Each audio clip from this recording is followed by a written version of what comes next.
Hi, sir. How are you? Welcome to Serbia, Sheikh Imran Hussein. Thank you. I'm happy to be here again. Good to see you, and it's an honor to meet you, first of all. I've been following your coverage of all kinds of Islamic topics for many years. As I told you briefly, I lived in Kuwait for a very long time, so I have very good, intimate knowledge of both the Shia and the Sunni perspective of things to come, let's say, or their ideas of it. But I wanted to ask you a few questions about yourself first. Can you tell us where you're from and how you got to where you are now? In the sense that, like, when we look you up online, it says you're from Trinidad and your background is Indian. But back in 1940, when your parents emigrated, India was not what India is today. So that's why I just wanted to be like, because I feel like I have a recollection of you saying, or somebody telling me that you're from Bangladesh originally or from Sri Lanka. I can't remember. No, the information I have is that my forefathers left Afghanistan Oh, really? and they moved down to the south in Hyderabad. And from there, my great-grandfather boarded a ship as a young man to work in the sugarcane plantations Yeah. of the Caribbean as an indentured Indian laborer. And most of those who went from India chose to remain. Very few decided to go back. Yeah. Yeah. So when my great-grandfather went there as a young man, my grandfather was born, and then my father was born there, and I was born there in Trinidad. And Islam came with them, but I was fortunate to be introduced not to traditional Islamic scholarship. No. I was introduced to a new model of scholarship in Islam, which is pioneered in India by a philosopher who was also a mystic and who did his PhD in Germany and who studied law in Britain and who was an unconventional Islamic scholar. He's not the traditional graduate of a seminary. His name was Dr. Muhammad Iqbal. He is famous as the intellectual father of Pakistan. And my teacher was a student of Iqbal. And from my teacher, I inherited that model of scholarship that was Iqbal. I just learned, to my astonishment and my happiness, that Alia is a Yes, I saw your video that you uploaded. I was going to ask you about that. Alia is also inspired by Iqbal. And Alia's scholarship is in some way influenced by Iqbal. Unfortunately, I don't know much about his Islamic scholarship. I only know about his political and military I'm not adventurism. I'm not comfortable with his politics. Yeah. But One way to put it. I'm certainly excited by his unconventional model of Islamic scholarship. Your few words that you said at his grave in the video speak volumes. Let's just leave it at that. Let's discuss why you're here now and why you're not in Albania. I understood. I was finished with my visit to Belgrade. I was planning to come for only 2 days, but Professor Branko insisted I stay for 4 days. So I delivered a lecture at the University of Belgrade on Wednesday night on the Quran and Russia's destiny. And the next day, Thursday, I flew to Albania. This was probably my fourth visit. But this time, they did not allow me in, and I'm now learning that they did not allow me in because of the Americans, that the Americans have put my name on some red list. People who they don't like. because they have their plans in Gaza and I'm standing in the way. Yeah. So it is a recognition that my scholarship has now become a hindrance to them. That's a feather in my cap. Yeah. So they did not allow me in, and the next morning they sent me back to Belgrade, but they haven't sent my baggages yet. I want to like float, let's say, 3 different topics and get your response on how these 3 topics converge in the times that we're living in. One is the Pax Judaica that you mentioned and that you discussed recently just now. The second is the potential or proficiency of Serbs who are Muslim to lean towards Salafi understandings, just like the Bosnians or Bosniaks, I should say, of the 90s did, and the resolution, let's say, of the things that were happening in Syria. Meaning, like you said earlier, it was good that the Russians stepped in to protect the Christians and so on, and now the Russians are doing the diplomatically correct thing, but at the end of the day we have a head-chopping Salafi who is in charge in Syria. How do you reconcile when these you 3 ask things? 3 or 4 questions at the same time, you put me at a dilemma.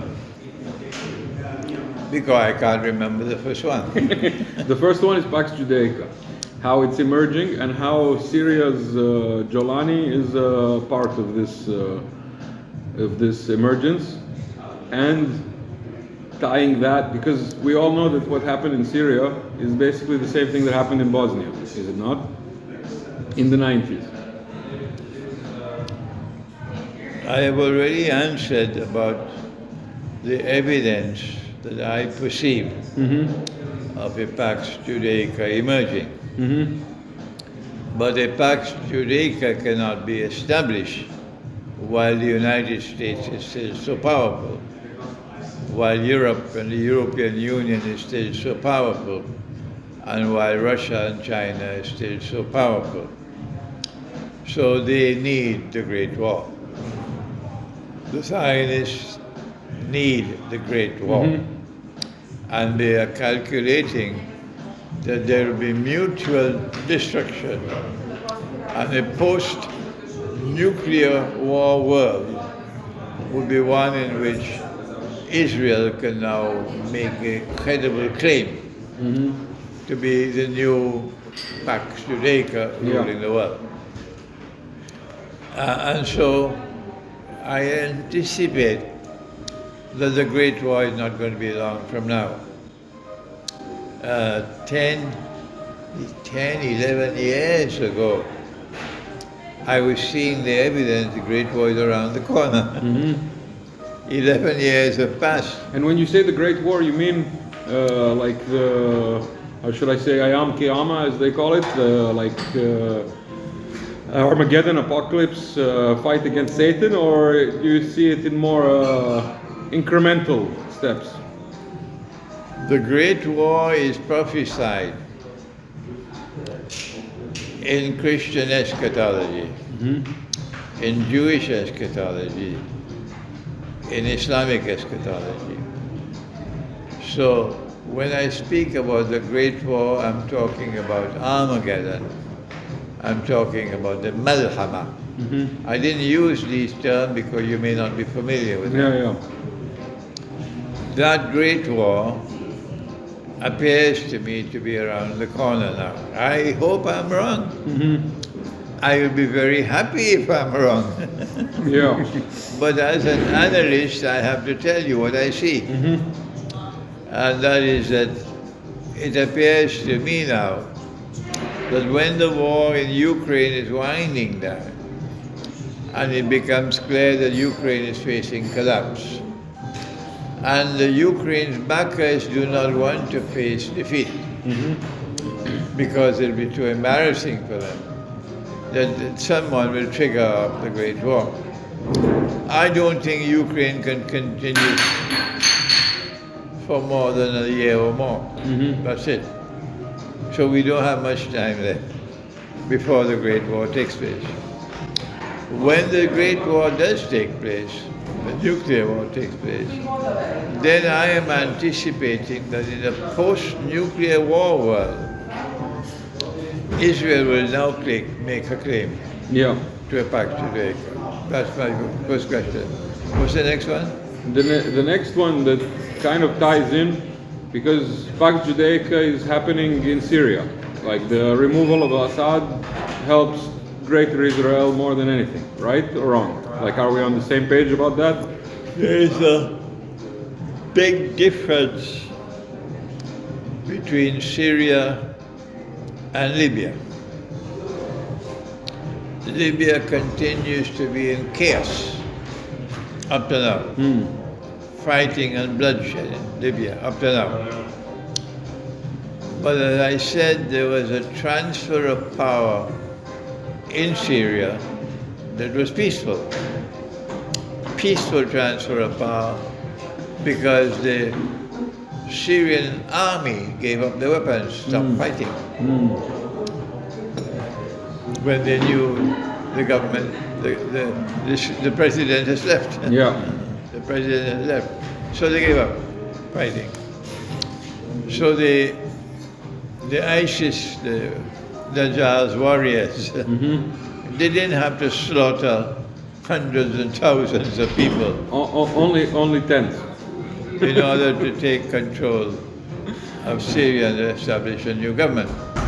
So it was, largely speaking, a peaceful transfer of power. Different from Libya. Number two, that the Russians were able to manage the transfer of power with such maturity and such wisdom that the Western world, which was backing these warriors, are now biting their fingers in frustration. Because the Johani of 2 years ago is not the Johani today. The Johani today is recognizing that what is happening in Gaza, what is happening in Israel, is something that is dangerous for them. Okay? So while they were Israel's puppy dogs 2 years ago, they're no longer Israel's puppy dogs. So you think there's a chance of redemption, let's say, for some of these factions? I am not in a position to determine whether there's any... I'm saying political, not spiritual redemption. I am not in a position to determine whether there's any sincere change in heart. I can't say. But they are clearly changing their position, where formerly they were fighting Russia for 10 years. They are no longer doing that. They're now talking to Russia. And they're looking to Russia for a window on which to get out of the embrace of NATO. So this is to Russia's credit, that they have conducted diplomacy there with great maturity and wisdom. So I cannot connect a changing government in Syria with Pax Judaica. No, you don't think that there's that much of a connection, no? I cannot connect it, no. The government in Syria today is not the same one 2 years ago. They're changing. To change gear a little bit and to come more local to the Balkans, during the 90s, in Bosnia, the Bosnians were supported by the Iranians and the Saudis. They were supported by both the Shia and the Sunni in their military adventures. Nowadays in Serbia, the local Muslims here, most of them are of the Sunni, let's say Salafi persuasion, and are leaning towards, how can I say, Jolani-like ideologies. How would you, how do you think it's possible for Serbia or Serbian Muslims who are aware of what's going on in the world on a global scale and the use of Muslims and Islam for mal and subversion of geopolitics, how do you think the Serbian Muslims can reorient themselves to a more, how can I say, secular or apolitical, or let's say something in line with the Shia understandings of Ayam Qiyamah and what's coming in? Because one of the reasons that I respect you most, sir, is that you're one of the few Muslim scholars who, let's say, outlines that in the end, the true believers, the Muslims, will work with the Orthodox Christians to get rid of the followers of Satan. How would you help speed up this realization amongst Serbian Muslims? I have not devoted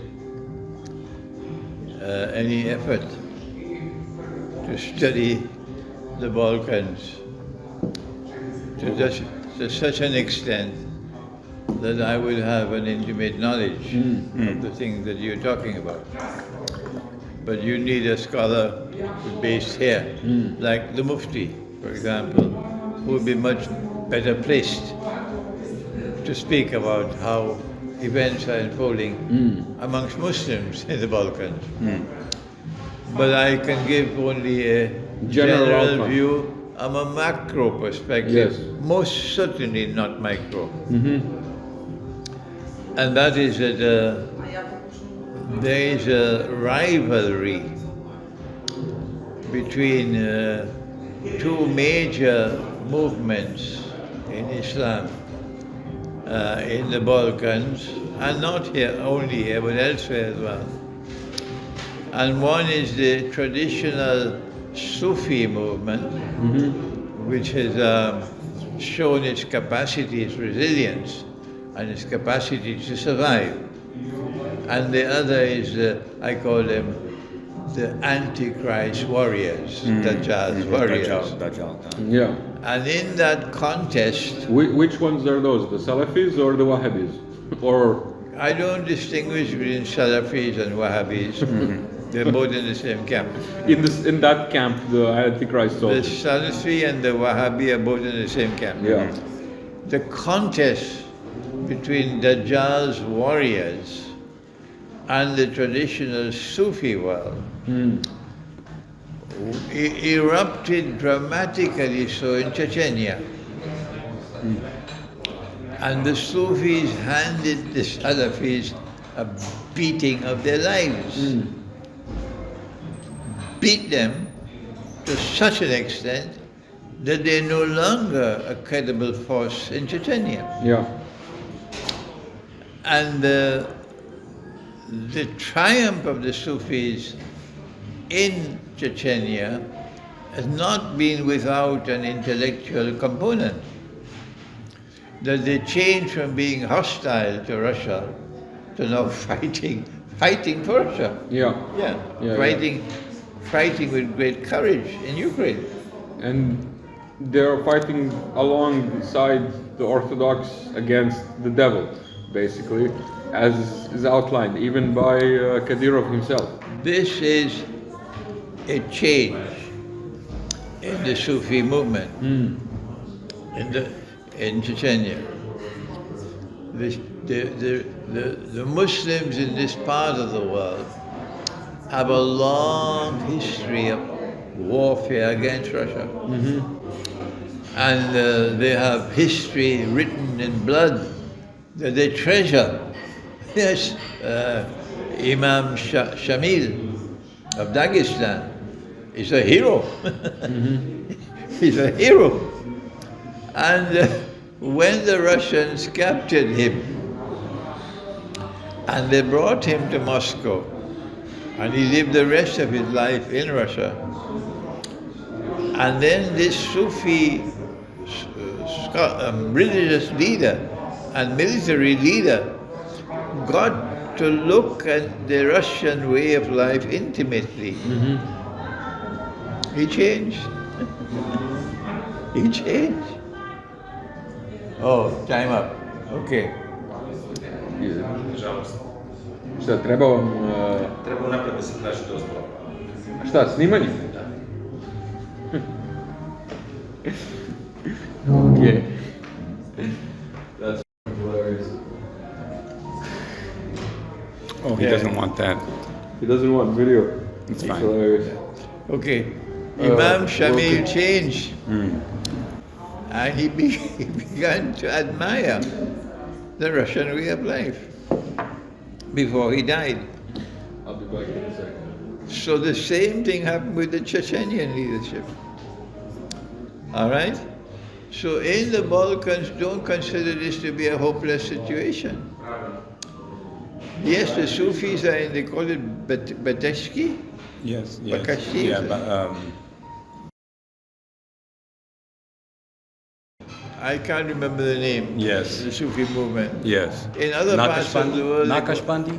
the Naqshbandi, the Hanafi, Yeah. sorry, the Naqshbandi, the Qadri, the Shazali, the Sohrawardi, and so on in other Yes, parts yes. of the world. But in the Balkan, I think they call them the Bateshki. So the Sufi movements in the Balkans have the capacity to outmaneuver the Salafi warriors. Yes. Unfortunately, we were disrupted by the hotel staff, but I'm going to continue now with audio only. The point is, it's interesting that you mentioned the Chechen solution, because it was one of the questions that I had coming up in my line of questions as a potential solution for the Balkans. So you think that applying some of the, let's say, intellectual and so on stories that are, what's it called, that were used for solutions in raising the awareness within the Muslim population of Chechnya can be also applied basically to the Balkans to raise them to the same spiritual, let's say, level. The Sufi is closer to the heart of Islam than the Salafi. The Sufi is closer to the heart of Islam. So there's a hope There is potential, yeah. that the Sufis in this region would outmaneuver the Salafis. Speaking of the Sufis, the Albanians recently want to make a Vatican of Islam in Albania or something like that, from what I understood. I don't know any details. Are these the Sufis? There is an attempt now being made to hijack the Sufis and get the Sufis to become Uncle Sam's shoeshine boys. But because the Sufi movement is closer to the heart of Islam, we always have the possibility that we can produce Sufi leaders who will have the capacity to resist that corruption. Yeah. Don't give up on the Sufis. A few quick questions. What do you make of your visit to Srebrenica? And I have to commend the fact that you were saying that it was a massacre in your video and not a genocide, so as not to whitewash the actual genocide that is happening. That's old news. I've been saying this for... Yes, I know, but I'm just saying, like in the video that I watched today, like you also said it again. That's old news. I've been saying it for more than 10, 15 years now. Srebrenica was a massacre. But if you use the word genocide, then you're setting the stage for eternal hatred between the two people, because you're blaming an entire nation. You're blaming an entire nation. But if you refrain from saying genocide, then you still keep the door open for reconciliation. And every Christian I have met in Belgrade has condemned Srebrenica. And for a final question, you met Lavrov recently, if I'm not mistaken. I was in Moscow last year, attending the multipolarity conference, and after the conference, I was invited to join a small group for dinner with him. We spent 2 hours with us. Yes. And all the talk was on politics and economics. And when I got a chance to talk, I asked whether I could speak on the Quran in Russia. And when I was finished, he said, "Can you write on the subject?" And I spent 5 months to write the Quran and Russia's destiny. So we sent the book to him, and Professor Alexander Dugin, he wrote the foreword to the book. Yes, yes. And we have broken new ground in explaining the Quran in that book. Huh. New ground, yeah. Yes. Never before has the Quran been explained this way. And did you mention the Mahdi when you were with Lavrov? Was this at all kind of the topic that you were like, and the times we were living in and the signs and so on? Was that at all discussed, or was it more, how should I say, topical? I only focused on the mountaintops. And the Mahdi is not on the mountaintop. Yes. Understood. All right.